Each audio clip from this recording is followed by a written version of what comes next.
Good evening, folks.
Welcome back, everyone. Today is Sunday, March 13th, 2022.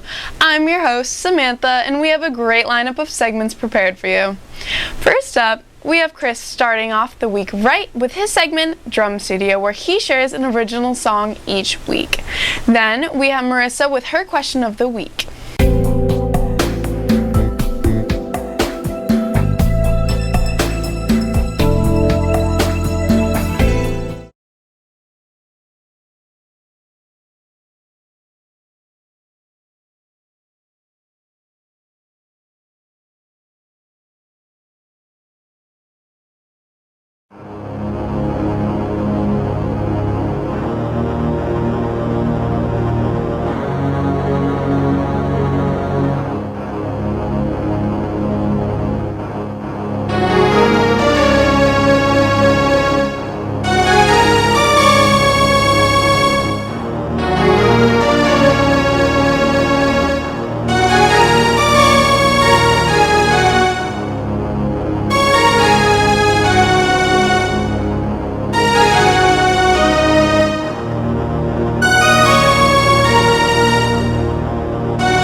Benedict Cumberbatch because he's British and his name is awful.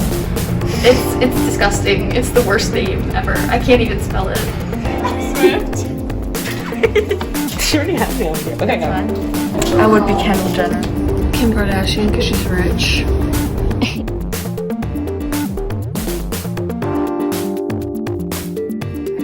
Say that. I want to be Scott Disick because he's like better than everyone else. I want to be Will Smith. because Will Smith is Will Smith, and that's all there is to it. Haley Hirsch, because in 2012 she quit acting and opened a donut shop in North Carolina. I think that's kind of funny. To be The Rock because he's very strong. Let's go with Camila Cabello because she's working very hard right now and I think she's doing good with music. I'd want to be Zendaya because she acted in a lot of movies with Zac Efron, and Zac Efron would be nice to meet, so yeah.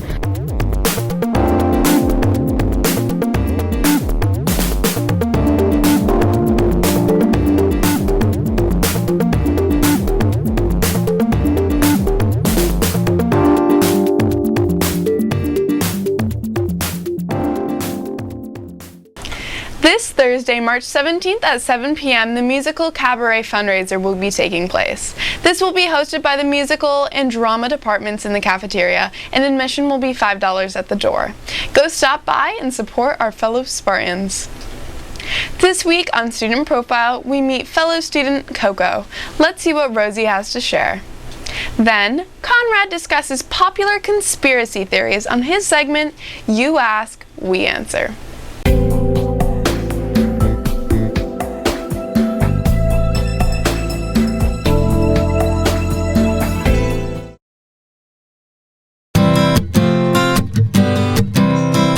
This is Coco Hartcorn.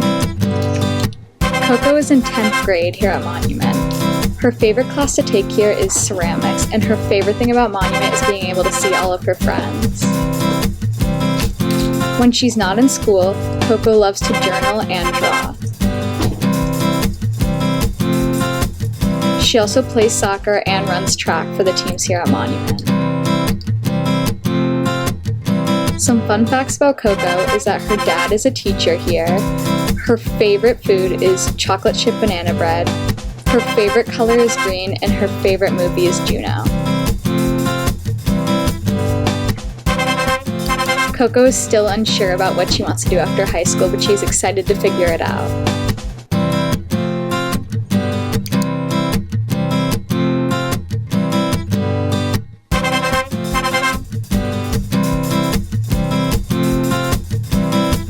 That was this week's Student Profile. Join us next week for more.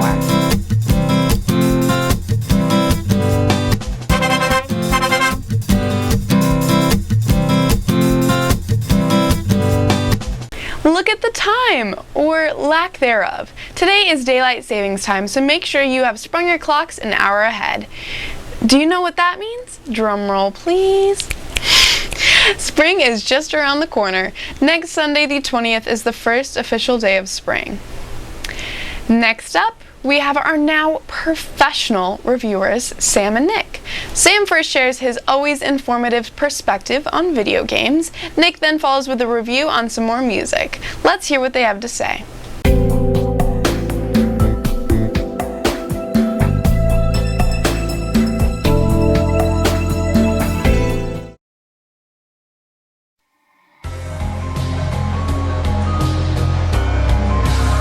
When you think of old games from the 90s or early 2000s, what comes to mind? Sloppy-looking models, outdated gameplay? Well, this week's game Jet Set Radio throws those descriptions out the window with its timeless and fun gameplay. Released on June 29, 2000 for the Sega Dreamcast, and re-released in 2012 for the Xbox 360, PlayStation 3, and PC, Jet Set Radio captured the players with its fun, addictive skating mechanics, timeless cel-shaded visuals, and iconic soundtrack. Starting off with the visuals, the game oozes charm and personality. When the developers were making the game, they decided to use cel shading. Think of it as a filter. It's what gives the game its timeless look and hides the imperfections of the 3D models. The cel shading was also used for the background visuals, with colors chosen appropriately to create a different yet fantastic look for the game. Next, the gameplay. The game consists of skating across different open areas, picking up spray cans floating around and using them at designated spots. As you do this, cops will try to catch you and gangs will try to paint over your marks. The game ups the ante as it progresses, as more difficult obstacles try to get in your way. Jet Set Radio also has racing missions as well as some boss fights to mix up the flow of gameplay, as well as unlockable characters which have different stats such as health, speed, and power. The controls of the game take some time to get used to, but after a bit of practice and experimentation, it becomes fun and addictive. Mechanics such as skating, hopping over obstacles, and grinding on rails, all while performing mid-air tricks to up your score count, never gets old. The levels are designed as a virtual playground for the player to push the limits of the game's mechanics. The music of the game is iconic and goes past enhancing the experience to being a central part of it. The composer went above and beyond, making an experience which is solely Jet Set Radio. Jet Set Radio is a timeless classic of the early 2000s and still holds up today as an addictive and fun game.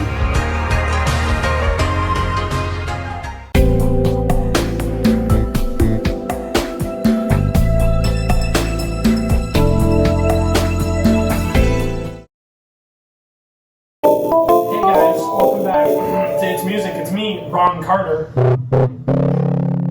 Today we're going to be talking about Fearless Flyers' third studio album, Fearless Flyers 3. Yeah, this album's pretty good. Tonight we will feast on multiple delectable tracks, such as Vespa and Running Man, and the plethora of other very good tracks that I will now list, like Patrol Acrobatic and Flyers Funk, all great instrumental funk tracks from the band Fearless Flyers. That's why the album is also called Fearless Flyers, a spur-off instrumental funk group from amazing musicians such as Corey Wong, Nate Smith, Mark Lettieri, and Joe Dart. Very good musicians, and they also make good music.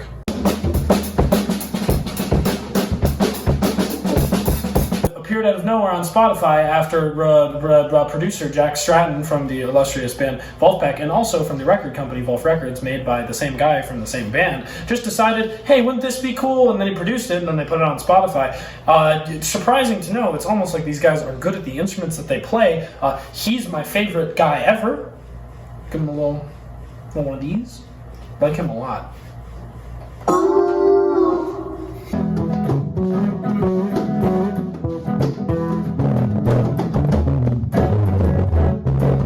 For anyone else who's maybe not sure if they like it, well, think to yourself, do you like to groove and boogie? Yeah? Well, I do too. I recommend giving it a good listen. I'd say if I had to rate this thing, which you'd be surprised how much I do that here, I'd call this a solid 9, closer to a 10. It's really good stuff. I mean, the lack of vocals gives it this weird musical what if, but other than that, I'd say, it's really good, and also you should listen to it. I say this a lot at the end of reviews, so that's just kind of how it goes. Ben, you're in the shot! Wait. What? Spring student athletes. With the first practices starting up in just over a week on the 21st, the parent-athlete meeting will be tomorrow at 5 p.m. in the cafeteria. This is mandatory for student athletes participating in monument-hosted sports. Students participating in lacrosse, crew, and ultimate frisbee should not attend this meeting and instead attend the meeting at their host school. Sometimes you just need to kick back, cook a good meal, and read a book. Let's first hear from Julia, sharing a dish you can cook at home. This week, looking at a Cuban dish. Alec then follows by sharing his book review of the week.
It has been the first week of no masks since 2020. It's crazy to think that we've had the 2-year mark now.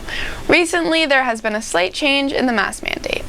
Originally, masks were required in the pre-K room and on all buses, but Monument has now updated their policies and it will now be optional. Weekly pool testing and at-home rapid testing will continue to be an available option as well.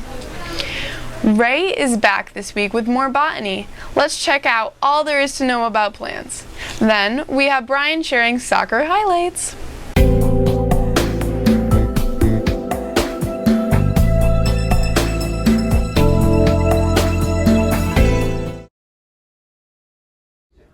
Hello, and welcome back to Ray's Not So Neighborhood Plants and Botany. Today we're learning about the mycelia network.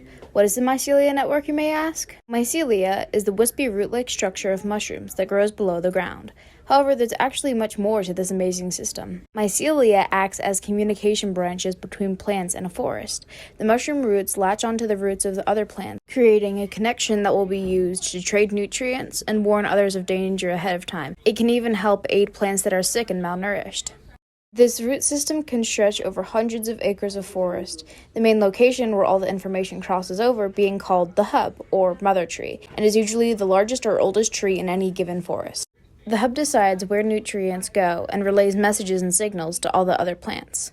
This web-like structure under the forest floor makes it so that the other side of the forest will know you are there before you even arrive, as they feel the vibrations of your footsteps in the ground.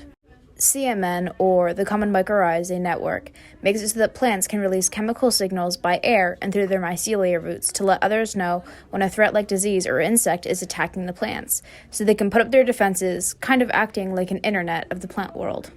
It has also been found that plants that are more malnourished or stuck in shade will be sent more nutrients and help from the hub through carbon tracing experiments. And overall, when a plant is connected to the mycelia network, it is more likely to live longer.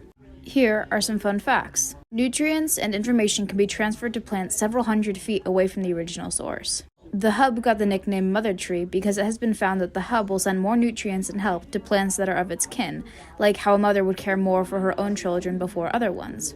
Much of the information we have about the mycelia network has been discovered in the last 5 years. The idea of it challenges the idea of what we consider consciousness and feeling in plants altogether. In a 2016 study run by Suzanne Simard, plants in a forest were infused with carbon-13 and carbon-14. Both caused no harm to the plant, but were traceable by the scientists. A few months later, when they went back to check on where the carbon was, they found that it wasn't in the original plants that they had infused it with, but more likely in plants nearby, especially ones that had been found in shade or ones that were sick or malnourished at some point. This proved that more nutrients would be distributed to plants that did not have the sources that they needed, proving that plants were aware of each other in an environment and proving that perhaps even plants were conscious. That's all for now on the internet of our forests. See you next time on Ray's Not So Neighborhood Plants and Botany.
This Wednesday, March 16th, Monument will be hosting the County Quiz Team League.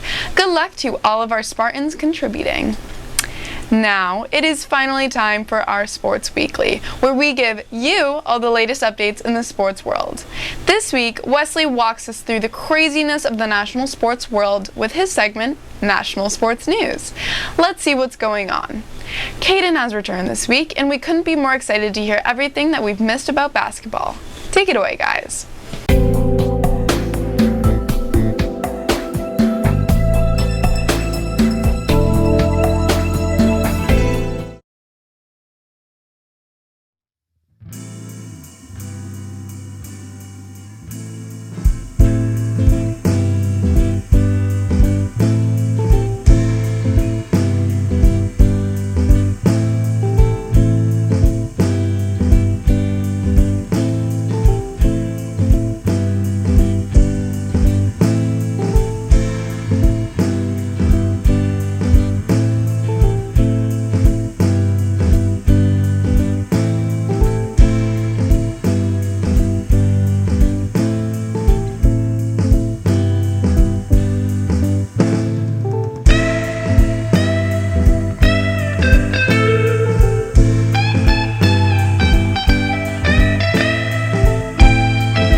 Would you love to help therapy dogs come to Monument? If so, on Mondays 3 to 5, head to Miss Dalton's room to hang out with our furry friend, Fergus. By doing so, in addition to Fergus, you will grow your knowledge on training therapy dogs, and will be supporting a system that brings therapy dogs like Fergus and his friends Rika and O'Malley to Monument during the day. Grab your popcorn. It's TV time. First off, we have the Mias with their TV show review. Then, Tessa follows with a movie review on the classic Napoleon Dynamite.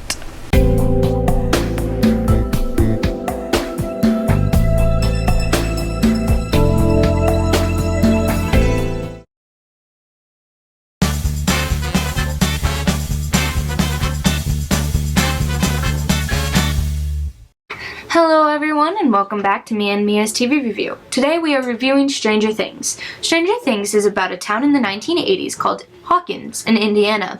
It starts with 4 boys playing Dungeons & Dragons in the basement. Later, when biking home, Will, played by Noah Schnapp, goes missing. Right when he goes missing, a girl suddenly appears. She doesn't really know how to speak or know anything about the world. She is called 11 due to the fact that there is a number tattooed on her arm. This number is 11. We assume this meant she was the 11th girl to be taken into the lab. 11, played by Millie Bobby Brown, has powers. She can move things with her mind, but when she uses her powers, her nose starts to bleed. The person who takes her in is Will's friend Mike, played by Finn Wolfhard. He's probably the one who tries to find Will the most and would not accept the fact that he might be dead. Mike, when he takes in 11, starts to have feelings for her, but he also teaches her how to speak English, how to, what things are called, and what friendship and how to work in the real world is. Dustin Henderson, played by Gaten Marazio, is a nerdy boy who's really into science. He has a father-son relationship with the mom of the group. His name is Steve. Steve, who is much older than the boys, tends to look after them as though he were responsible for them. Yep. So then there's their other friend Lucas, played by Caleb McLaughlin. He's a really nerdy boy, and he has a little sister who appears mostly in season 3, but she appears throughout in the earlier ones. She is annoying but also smart-headed. He's probably the more nervous one. He won't take as big a risk as the other kids do, and he starts to date Max. Max is a redheaded girl who moves here to Hawkins, Indiana in the 2nd season with her brother. She becomes best friends with 11 immediately because they are the only girls in the group. So there are 3 seasons with a 4th one coming out in May. It's only on Netflix, and I definitely recommend because it is definitely more of a sci-fi show, but it's a pretty good one. And all I have to say is thank you for watching, and we will see you next time. Thank you!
Are you interested in improving crew?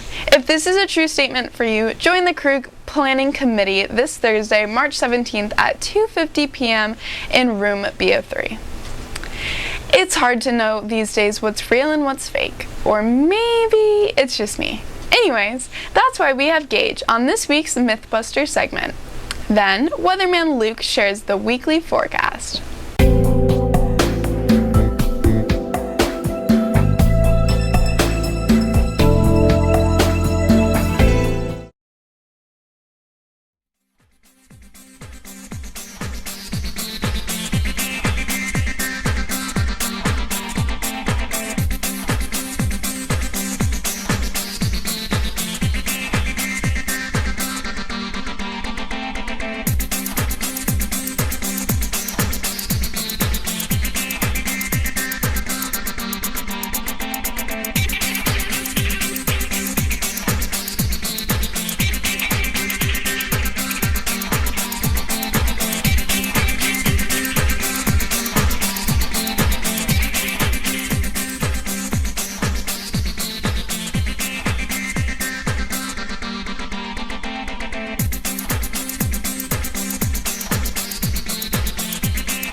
What's going on? My name is Luca Yancey and I'm here to bring you your weekly weather forecast.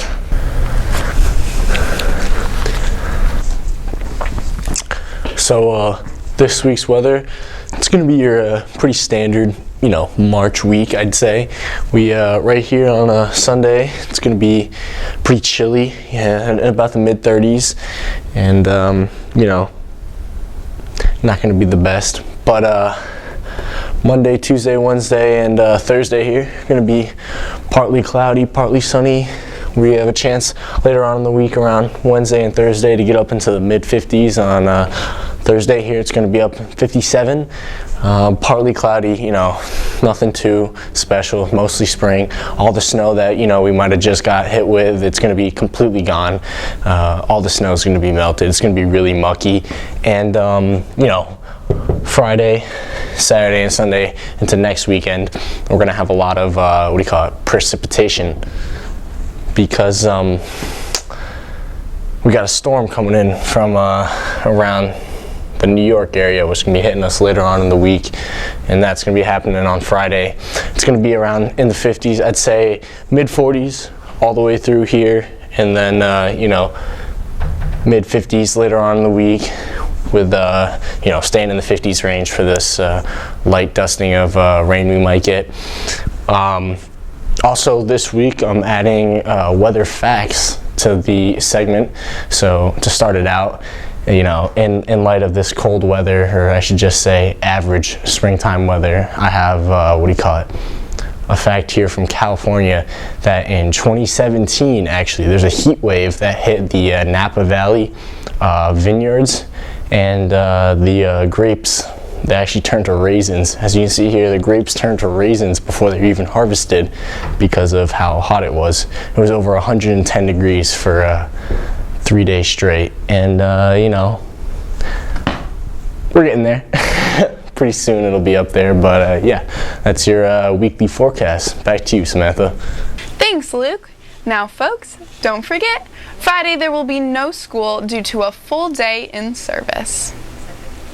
There is nothing more that I love than a good throwback. Let's check out Troy's segment discussing all things Legos.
Now it is time for the weekly lunch schedule. Monday starts off strong with hamburgers, cheeseburgers, and veggie burgers. Tuesday will be serving chicken nuggets. Wednesday is cheese lasagna with a dinner roll on the side.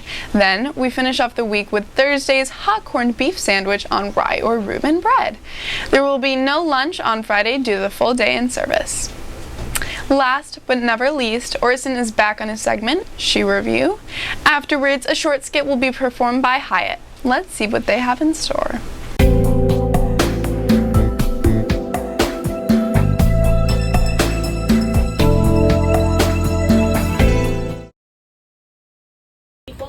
Alright, so tell me about your shoes, Luke. Yeah. What are they? Yeah. Nice.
Hello everyone, my eyesight, I'm in my living room, and man, I sure am bored.